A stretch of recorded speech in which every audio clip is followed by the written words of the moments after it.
हरे कृष्णा।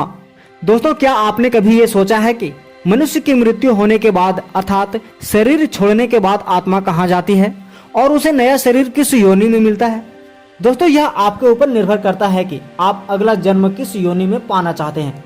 मृत्यु के बाद आप स्त्री पुरुष, पशु पक्षी या किसी अन्य जीव का शरीर प्राप्त कर सकते हैं अथवा मोक्ष भी पा सकते हैं। लेकिन यह संभव कैसे है, जानेंगे भगवत गीता में श्री कृष्ण द्वारा दिए गए उपदेशों से। लेकिन उससे पहले महाराज जड़ भरत की कथा को जानना बेहद जरूरी है। दोस्तों, राजा जड़ भरत अपने राजपाट को छोड़कर वन में रहने लगे थे और भगवान की भक्ति करते हुए नित्य भगवान का ही चिंतन किया करते थे। एक दिन जब वे नदी में स्नान कर रहे थे तो उन्होंने देखा कि एक हिरनी नदी में जल पी रही थी और वह हिरनी गर्भवती भी थी। इसी बीच एक शेर हिरनी पर हमला करने दौड़ा। हिरनी अपनी जान बचाने के लिए नदी के उस पार छलांग लगाई। हिरनी नदी के उस पार पहुंच गई। इसी दौरान हिरनी ने एक बच्चे को जन्म दिया और वह हिरनी वहीं मर गई। महर्षि भरत उसी हिरनी के बच्चे को अपने साथ ले गए और उसका पालन पोषण करने लगे। महर्षि भरत हिरण के साथ अधिक समय बिताने लगे और हिरनी के बच्चे से अत्यधिक लगाव हो गया। हिरण से अधिक लगाव होने के कारण वे भगवान की भक्ति करना भूलने लगे। रोज सुबह उठने के बाद वे हिरण को ही खोजते और हिरण के साथ ही समय बिताते। एक दिन अचानक हिरणों की झुंड देखकर वह हिरनी का बच्चा उसी झुंड में कहीं चला गया। महर्षि भरत उसे हिरनी के बच्चे को इधर उधर बहुत ढूंढे, लेकिन बाल हिरण कहीं नहीं मिला। महर्षि भरत को हिरण के प्रति अधिक आसक्ति और मोह होने के कारण वे हिरनी के बच्चे से बिछड़ने की विरह को सहन नहीं कर पाए। वे बीमार हो गए और शरीर त्यागते समय भी वे हिरण का ही स्मरण कर रहे थे। इसीलिए उन्हें अगला जन्म में एक हिरण का शरीर प्राप्त हुआ।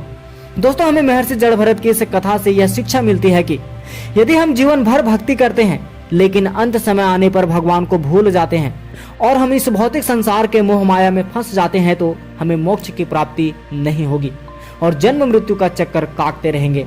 दोस्तों, भगवान श्री कृष्ण भगवत गीता के 8वें अध्याय के 5वें श्लोक में कहते हैं कि जीवन के अंत में जो केवल मेरा स्मरण करते हुए शरीर का त्याग करता है वह तुरंत मेरे स्वभाव को प्राप्त करता है, इसमें रंच मात्र भी संदेह नहीं है।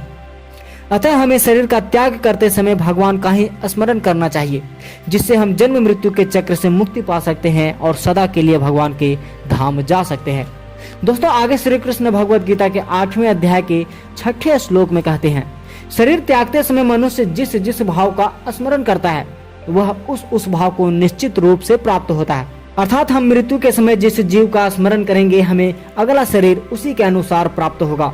यदि हम पशु का स्मरण करेंगे तो हमें पशु का ही शरीर प्राप्त होगा। यदि हम किसी स्त्री का स्मरण करेंगे तो हमें स्त्री का शरीर प्राप्त होगा। दोस्तों, हमने अभी महर्षि जड़ भरत की कथा में देखा, महर्षि भरत महापुरुष होते हुए भी मृत्यु के समय में एक हिरण का चिंतन किया और उन्हें अगले जन्म में एक हिरण का शरीर प्राप्त हुआ। अतः यह हम पर निर्भर करता है कि हम शरीर त्याग कर उच्चतर योनि प्राप्त करें या निम्न योनि, इस विषय में हम स्वतंत्र हैं। दोस्तों, यह वीडियो आपको कैसी लगी कमेंट जरूर करें। साथ ही इस वीडियो को लाइक करना ना भूलें और हमारे YouTube चैनल को सब्सक्राइब करें। हरे कृष्णा, धन्यवाद।